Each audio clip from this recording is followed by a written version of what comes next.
15 pucuk senjata api rakitan dan 44 amunisi aktif dari 3 tersangka disita Satuan Reskrim Polrestabes Palembang dalam operasi Senpi Musi 2023 Polrestabes yang digelar 23 Februari hingga 10 Maret 2023. Ketiga tersangka masing-masing Suhadi, warga Kelurahan Bukit Baru, Aan alias Andi, warga Kelurahan Karanganyar, dan Dedi Saputra, warga Kelurahan 20 Ilir.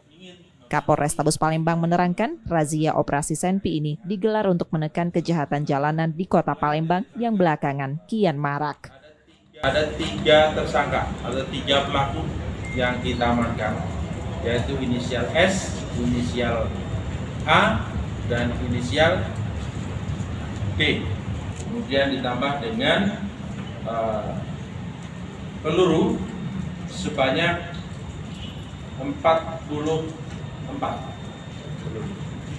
Selain itu, kita mengamankan juga ada 12 pucuk senjata api, baik laras panjang maupun laras pendek.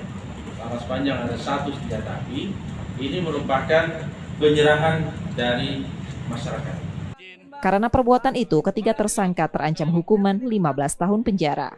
Yudi Kiswanto, Kompas TV, Palembang, Sumatera Selatan.